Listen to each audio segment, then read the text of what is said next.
everybody. Welcome back to MAPOP Sports. This is Grandy. If this is your first time here, welcome. Appreciate you guys checking out this video, checking out the channel. If you guys are returning, welcome back, guys. Hopefully everybody had a great weekend. It was a busy weekend for myself. Had a lot of packaging, shipping, a lot of listings I was doing this weekend, and just a lot of family things. So it was an action-packed weekend, I guess you guys can say, in regards to the MAPOP Sports card world. So I didn't get a chance to do a video of what been selling last week. Hopefully I can get one done either today or tomorrow. I'll see if I can get that out for you guys on that. So I got to pull up the Excel sheet and just kind of pull up the report from last week. So it started out, in my eyes, poorly in regards to sales and numbers and everything. Reason being is because the previous week, I was really focusing on the card show versus the eBay store, and that's what happens when you're a one-man show. So we'll jump into it today. The video I just want to talk about just some tidbits, some learning lessons, I guess you can say, while doing this full time and selling sports cards for a living. As a one-man show, there's only a certain amount of times as limited to me. Like, there's only a certain amount of hours and day that you can assign to a specific task and everything. So sometimes you feel like, holy crap, you're getting pulled in a different direction. It's okay. Take a breather. Realize, especially in my case, this is what I've learned, is that I'm a one-man show. Everything from the sourcing, everything from the supply, the selling, to the listings, to the setting up shows, to the just the whole organizing of everything. From how am I going to sell it this week? Am I going to do it on eBay? Am I going to do a show? Am I going to try and do a whatnot show? I've been talking about that, and I haven't even been able to schedule a whatnot show in place. It's just the logistics of things. So I have to understand that I'm a one-man person, and I have to understand that I'm also, calculating everything from the sales, the numbers, the profits, the losses, all that. It's all on me. Everything from accounting, everything from shipping. It's all on me. I'm not big enough to where I can outsource that quite yet. I would love to be, but I'm not there. So I have to realize, take a breather, understand I'm a one-person man in regards to this business and my business. So I have to understand it and just have a little patience with myself, understanding that I'm not going to be able to get to everything every day. And that was the biggest thing this past week that I took for myself, is that because I spent a whole week really prepping and getting ready for the Denver card show, and I kind of took a time away from the eBay store, everything from the listings and all that stuff, but and just kind of dealing with that, because I just wanted to make sure I wanted it a good show, in which it turned out to be a great show for me. It's just that, like I said, one thing is, it's give and take. That's the biggest thing that I realized, there's give and take. So this week I focused primarily on the eBay store, and it's doing well now again a little bit. I saw sales start picking up towards the end of the week. So there you guys go. It's one of those things where I just have to be patient and just understand that I'm a one-man wrecking crew, right, guys? So I have to be patient with myself. And that's the one thing that I tend to demand a lot, whether it's out of myself or anybody else. I do have a high demand of what I'm able to do, what I'm able to produce, things like that. So I want to make sure, give myself a little leniency, because understanding it's just me and myself only. So another thing I want to talk about, another tidbit or lesson I kind of learned, and I wouldn't even say it's a lesson learned, but don't feel pressure into making deals.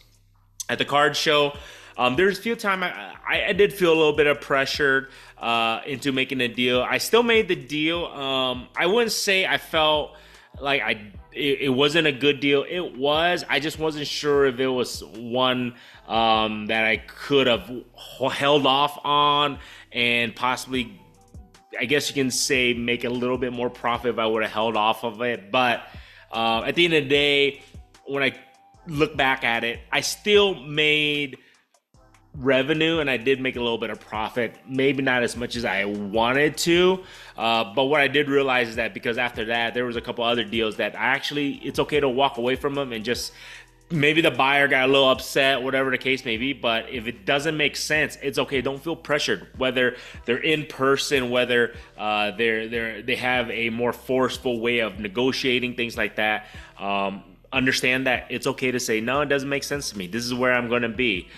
Obviously I was there to make deals, but there's also times when it just didn't make sense. It's like whether it wasn't cost effective, and you understood what you have as an inventory, and you know what it's worth, and you know it's liquid. That was the biggest thing, was that how I managed the deals is the item that they're purchasing or whatever, is it liquid? Is it going to be able to be, those are the things that you have to kind of justify and look into the future. Is this liquid? It's not just that the whatever you value that card is, because you can value that card at $10,000, but the thing is, if you don't find a buyer because it's not a liquid item and it'll never move for maybe 10 years, does it make sense to sell it for $8,000 or $7,000 and just move on from it because you want to get more liquid stuff? So those are the pros and cons. You got to weigh on that and be okay with saying no, especially if you find that the item or the inventory that you have is liquid.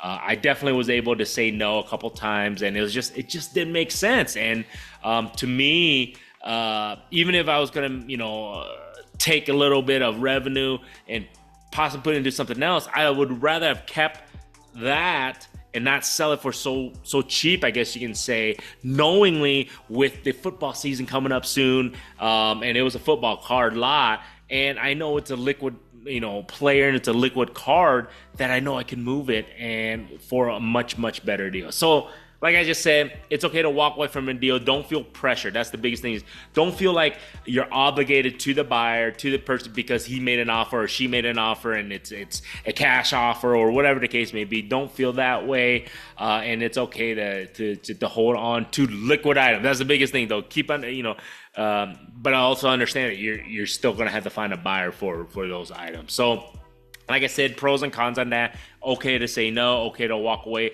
and just don't feel pressured to do something that, it just didn't seem right, or the numbers just don't make sense to you on that end. And last but not least, let's talk about allocating time to do certain things. I think I spoke about this. I may have done a video about this a while back, but for the new people, if you guys are, people always ask me, this is a crazy thing. This is a question that people always ask: how much time do you spend doing this and this and this and this? So I had no idea that people were going to ask me about this, but it's a DM question that I get quite a bit, more than anybody would actually anticipate. At least I didn't even know about this stuff. But what I figured and what I know is that what I've learned and figured out is that what works for me is what works for me. My time allocating for certain things works for me. I talk to other dealers and other stuff, the way they do things, and it's different. So it depends on your situation, it depends on how your lifestyle and all that stuff is. So I have a set goal on a daily basis on how much time I spend listing, whether it's scanning, whether it's taking pictures and all that stuff to prep to list and all that stuff. So I spend I have a designated amount of time, and I try to hit that all day, every day, as much as I can. I try to hit that to a T.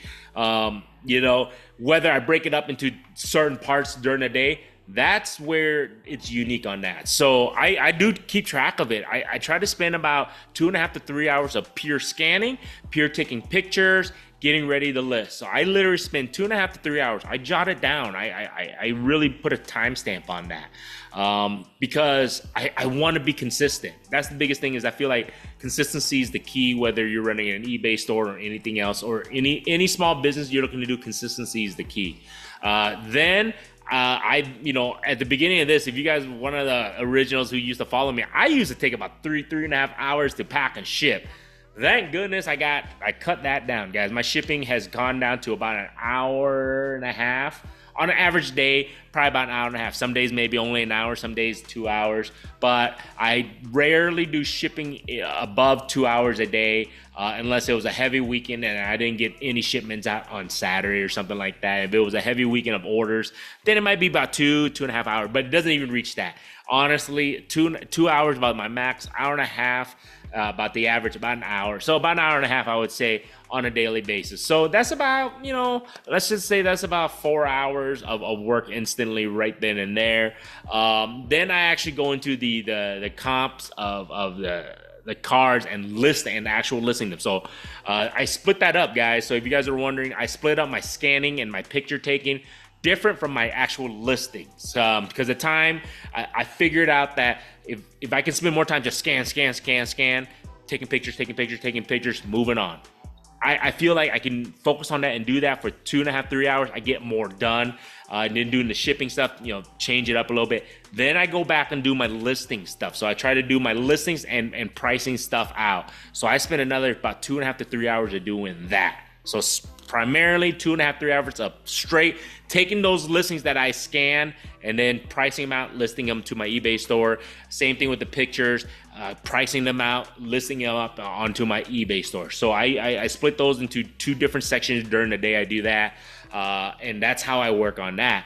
Now, at the end of the day, I also try to put, I guess you can say, put in time for my sourcing. So I spend about an hour and a half sourcing, maybe about 30 minutes to 45 minutes reaching out to my sources, see what kind of lots they got, see if I can work on a negotiation. Then I spend another hour looking for other avenues, whether it's on Facebook, Craigslist, other things, Facebook, groups. I look into that, see if I can reach out to somebody that has some stuff, that I can source through.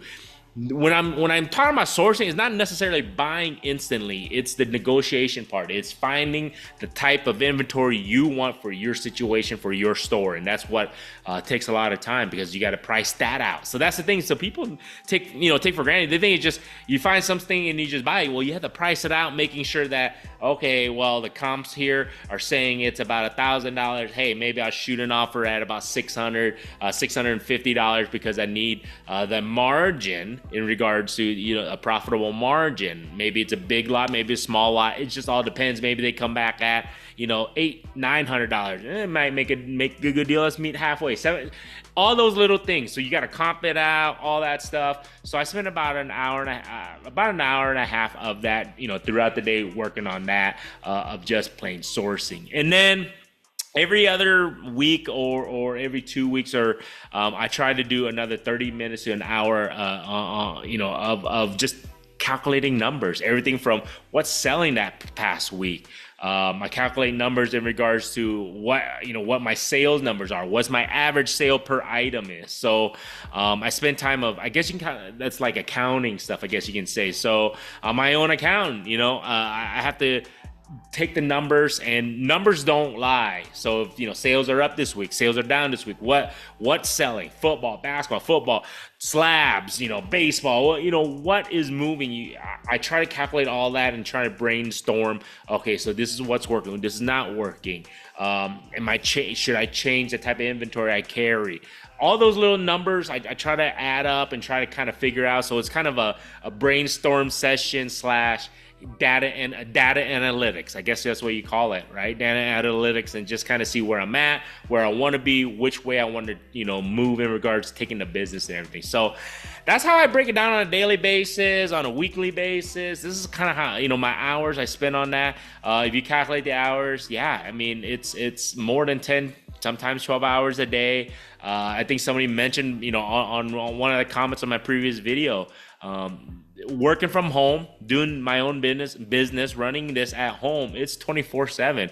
I answer questions, I answer bids and offers and everything that people send to me at midnight. If I'm not sleeping and if someone sends an offer, I'm responding. If someone asks a question, I try to respond. If I'm awake, it is what it is. That's the benefit. It's a double-edged sword. It's a benefit of having one of these phones, is that my business is instant, whether I can respond to customers and instantly or not. So there you guys go, man. Hopefully this helped you guys a little bit. This is just some items, some lessons, some tips that I'm figuring out as I'm doing this full time and just doing sports cards and everything. I know there's more to it than that, but this is just a little tidbits that I'm picking up. So let me know, man. If you guys feel free, comment, let me know what you guys are thinking, what other items you guys want me to talk about, and just what other things that you guys have learned that you guys can teach me. Like I said, this comment section for all my videos are teaching items for myself also on top of that. So